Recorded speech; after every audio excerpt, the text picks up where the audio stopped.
दोस्तों, हम सभी के गांव में बड़ी साधारण भाषा में एक कहावत कही जाती है कि विनाश काले विपरीत बुद्धि। यानी जब किसी व्यक्ति का विनाश होना रहता है तो सबसे पहले उसकी बुद्धि विपरीत होती है, उसकी बुद्धि भ्रष्ट होती है। और ऐसा ही दोस्तों कुछ देखने को मिला जया बच्चन के साथ।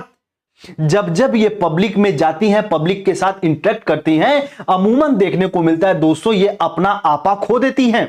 अभी पूरी घटना की हम लोग चर्चा करेंगे, उससे पहले दरअसल दोस्तों सोशल मीडिया पे लगातार ट्रेंड कर रहा है कि समाजवादी की असमाजवादी महिला जया बच्चन। थोड़ा सा हम लोग इनके बारे में पहले समझ लेते हैं। दरअसल दोस्तों जया बच्चन आप सभी जानते हैं अमिताभ बच्चन की पत्नी है, और अमिताभ बच्चन की टोटल संपत्ति कितनी है? लगभग 3,000 करोड़ रुपए।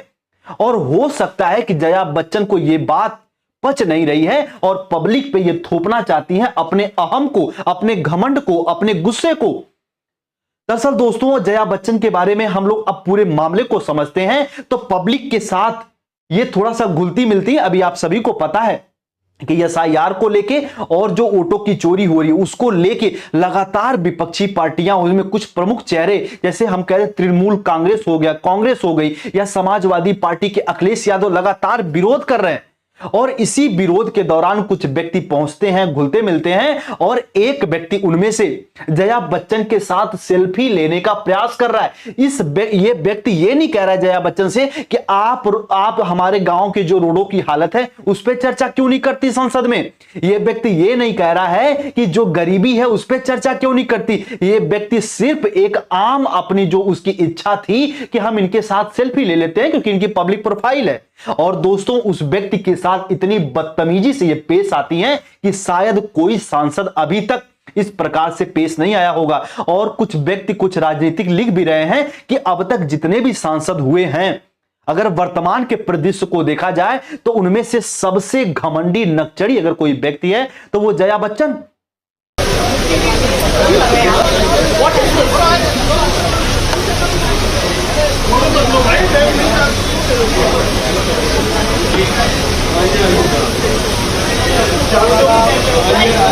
क्योंकि दोस्तों ये अमूमन जो संसद में किसी को स्टूपिड बोल देंगी, संसद में कोई भी बातें जो कि मुखर रूप से किसी भी भाषा का प्रयोग कर लेंगी, और जब पब्लिक में जाएंगी तो आप देख रहे हैं कि पब्लिक के साथ ये कैसे घुल मिल रही हैं। बच्चा देखने नहीं जाते क्योंकि सब कुछ इतना महंगा हो गया है।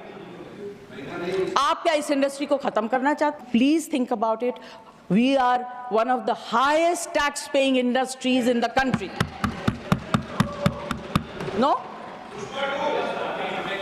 Please prove that we are not. Do you want to know what I pay for my income tax? Don't talk out of turn. बकवास करते हैं आप लोग। Don't. अब दोस्तों इस पूरी घटना को देखने के बाद जो कि कंगना रनौत हैं, बीजेपी से जो कि सांसद हैं, ये कहां चुप बैठने रहने वाली हैं, ये तुरंत ट्वीट करती हैं। और कंगना रनौत लिखती क्या है आप समझिएगा कि लोग इनके नखरे और बदतमीजी सिर्फ इसलिए बर्दाश्त करते हैं क्योंकि वो अमिताभ बच्चन की पत्नी है। मतलब जो कंगना रनौत है खुद तो मंडी की जनता के लिए जिम्मेदार और रिस्पॉन्सिबल नहीं है, लेकिन ठीक है मौका है आप भी हाथ धो सकती हैं कि जया बच्चन जो है कि अमिताभ बच्चन की पत्नी है। और आगे लिखते हैं कि सपा की टोपी उनके ऊपर मुर्गे की कलगी जैसी लगती है। ये इनको देख के कहती हैं कि भैया सपा की जो टोपी लगाई हुई है कि जया बच्चन वो बिल्कुल मुर्गे की कलगी जैसी लगती है। और तमाम ऐसे जो कि व्यक्तिगत इन पे टिप्पणी करती हैं और कहती हैं कि लाल टोपी लगाकर किसी लड़ाकू मुर्गे की तरह दिखाई पड़ती हैं। कितने अपमान और शर्म की बात है, ये कंगना रनौत लिखती हैं। ठीक है, यहां पे कंगना रनौत इन पे जो कि प्रहार कर रही है अपने शब्दों से। ठीक है, अगर देखो यहां पे एक बात समझिएगा दोस्तों, अगर जया बच्चन गलती की है पब्लिक में, और जया बच्चन की ये कोई पहली गलती नहीं है, ये आप देखेंगे कि जब जब इनके साथ पब्लिक थोड़ा सा इनके पास आने का प्रयास करती है तो ऐसे ही ये रिएक्ट करती हैं। ये जया बच्चन की बिल्कुल आम बात हो गई है। और साथ में दोस्तों अभी हाल फिलहाल में देखेंगे कि पार्लियामेंट में स्पीच दे रही थी और कहती हैं कि जो हमारी बॉलीवुड इंडस्ट्री है वो सबसे ज्यादा टैक्स पे करती है। साफ साफ झूठ बोलती हैं। दरअसल दोस्तों सबसे ज्यादा जो टैक्स पे करने वाली इंडस्ट्री है वो औद्योगिक क्षेत्र है, न कि हमारी बॉलीवुड इंडस्ट्री। तो इन सभी बातों को यहां पे ध्यान रखना चाहिए और साथ में जया बच्चन को इस बात का ध्यान रखना चाहिए कि ये पब्लिक है, आप इसका इंसल्ट नहीं कर सकते।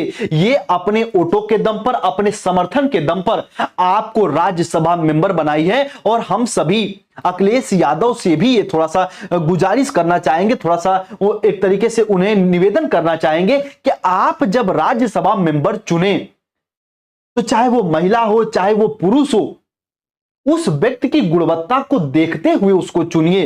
ये आपसे सर निवेदन है, क्योंकि ऐसी महिलाएं हो या पुरुष हो, ये जब जब पब्लिक में जाएंगे पब्लिक का इंसल्ट करेंगे।